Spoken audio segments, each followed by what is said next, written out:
Hi, my name is Malte, and in today's video I'll guide you through the materials you'll need to start painting your first miniature. By the end of this video you'll know exactly where to save and where to spend your money on tools that will set you up for success in your miniature painting journey. All the recommendations in this video come from my personal experience as a professional miniature painter. I've focused on the most objective suggestions, and I'll leave the topic of discussing different paint brands for another video, as that often comes down to personal preference and taste. I'll be mentioning several products throughout this video, and if you'd like to pick any of them up, I've included Amazon affiliate links down in the description. Purchasing through these links will help support the channel at no extra cost to you.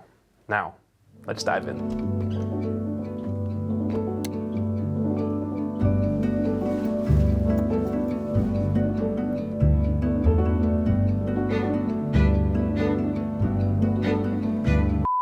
To start painting, you'll obviously need a miniature. These are typically made of plastic, resin, or hollow 3D prints. Each material requires some different preparation and handling. Most beginners start with plastic kits, especially since Games Workshop produce a lot of them. These kits come on sprues, frames holding each individual part, and include an assembly instruction with numbered pieces. If you don't have the manual, don't worry. You can often figure out the assembly by looking at reference photos of the model. To remove each of these pieces from the sprue, you'll need a cutter. For this, I recommend the Green Stuff World cutter. It's a small, sharp, and precise due to its slim design. It's a great alternative to the Tamiya cutter, which is higher quality but significantly more expensive. Since you won't use the cutter constantly, I suggest starting with the Green Stuff World option to save some money. When cutting, leave a small margin between the sprue and the piece to avoid damaging the part. Once removed from the sprue, you'll have more control to make more precise cuts closer to the edge of the piece. One of the things I get a lot of comments about in my video are all these lights behind me. And I get it, right? Why would one guy need so many lights? This is Chromonaut, as you can see, a community and workshop space here in Copenhagen. We've got workstations set up all around, and I would love to invite you to come see the place and join me for a weekend painting course on March 29th to the 30th. Now, this Copenhagen workshop in the end of March is limited to 17 students. For those of you outside Denmark, there's really good news. I'll be teaching this same class in Las Vegas on July 12th to 13th. That's right, everyone, we're taking this show on the road. That one is limited to 20 students. Now, if you'd like to make use of your early bird discount and secure your spot for one of these exclusive weekend workshops, go ahead and send an email to the address down in the description, and I'll send you an invoice for the purchase. If you have any questions about these workshops, you can go ahead and reach out to me on that same email or leave a comment down in the comment section. I'm happy to answer any comments or questions that you may have. I hope to see you over there, and now let's get back to the video. A sharp knife is essential for cleaning up leftover sprue connections and mold lines. I recommend this retractable knife over the standard hobby knives. It not only feels safer to use, but it also offers better value for replacement blades.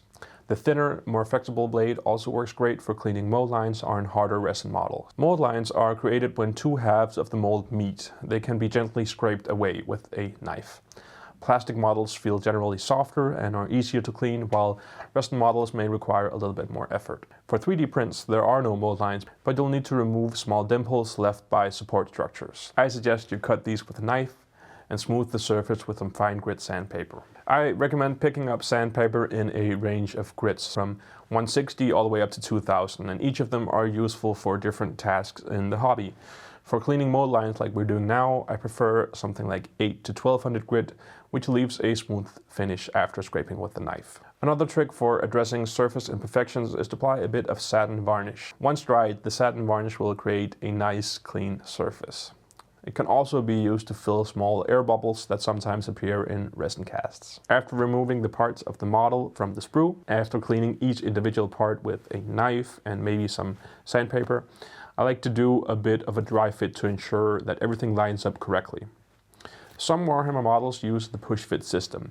For these, clipping a small part of the peg can really help make assembly much easier. This system is great because it allows you to assemble the model before actually gluing it together. For plastic kits, I recommend using the Tamiya thin plastic cement, which melts the plastic slightly to create a stronger bond. This can also be used to fill minor gaps when you press two parts together. For resin models, you'll need regular superglue. Resin oftentimes requires gap filling, which I do with milliput and sometimes with a mix of milliput and green stuff for some added stickiness. Milliput is a two-part epoxy putty that when mixed can be used to fill these gaps and will harden to the point where you can actually sand that material. This step is admittedly tedious, but it's quite essential for making some seamless assembly. You may also want to consider pinning parts of the model for added stability. For example, I often pin both feet of a Warhammer model to a cork base for easier access while painting. I also drill gun barrels for some added realism. For this step, I'll use a small, simple hand drill with army painter drill bits. While an electric Dremel is faster, a hand drill is sufficient for most beginners. For pinning material, a brass rod or even a piece of a paper clip can work well.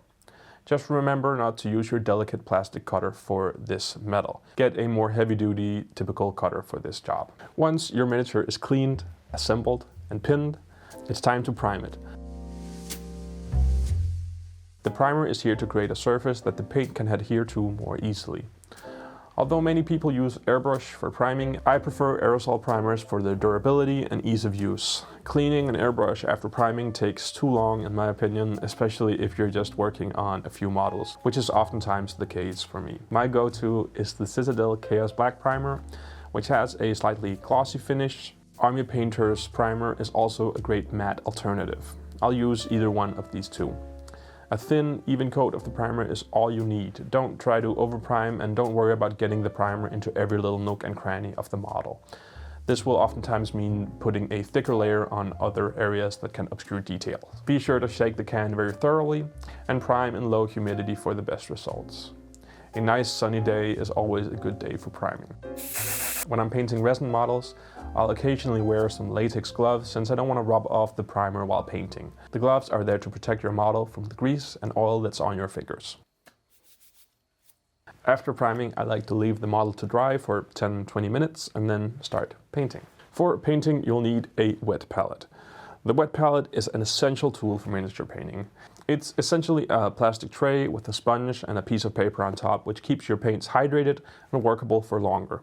The concept might seem very simple, but the impact that this will have on your workflow is massive.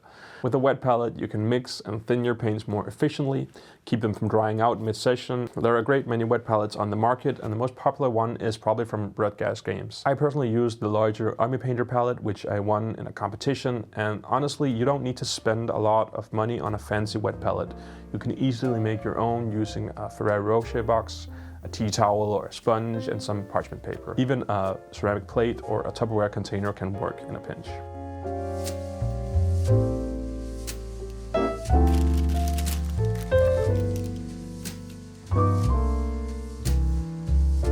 However, the most crucial part of the wet palette is the paper. After a lot of trial and error, I've found that the I don't know how to say niezbędny. Parchment paper is far superior to the commercial wet palette paper sold by brands. And it's even much cheaper too. The paper allows water to pass through it evenly, which gives you effortless control over your paint dilution. By contrast, silicone-treated papers, which are often sold as parchment paper, repel water and create some frustrating inconsistencies in your paint flow. Using the wrong paper can make your paints either way too watery or too dry, which completely defeats the purpose of using a wet palette in the first place. With niezbędny. paper, you'll achieve a smooth, consistent dilution, making techniques like glazing and layering that much more easier. When setting up your wet palette, it's important to get the water levels just right. The sponge should be fully saturated, but not so wet that the water pools on top of the paper. Generally, the water level should be at the height of the sponge or slightly below it. Experiment until you find a sweet spot. It's worth taking the time to get this right. The combination of a wet palette and the niezbędny. paper is, in my opinion, the best setup for miniature painting, regardless of whether you're a beginner or a seasoned pro. This is what I use every day. Now, you'll also need some brushes, and my go-to brushes are the Rosemary & Co. Series 33 in sizes 1, 2, and 3. And the brushes are great for fine detail. As they wear out, they are usually demoted to base coating or mixing paints and painting in rougher textures. You'll also need some synthetic brushes for the roughest tasks. And here, the flat and cat's tongue brushes are excellent options in my opinion. Now, let's talk paint consistency. Having the right paint consistency is key for smooth application. Different paints have different consistencies themselves, from thin inks to thicker, more opaque heavy body paints. Adjusting your paint's consistency ensures it flows easily from the brush. The general rule of thumb is to load paint only into the top third of your brush, wipe off the excess moisture, and then apply it to the model. Refresh your brush when the paint no longer flows smoothly, and obviously larger brushes will hold more paint and require less frequent refreshing. Just have a look at this demonstration in the differences in consistency between inks, the Vallejo Cold White and the Heavy Body Titanium White from Schmincke.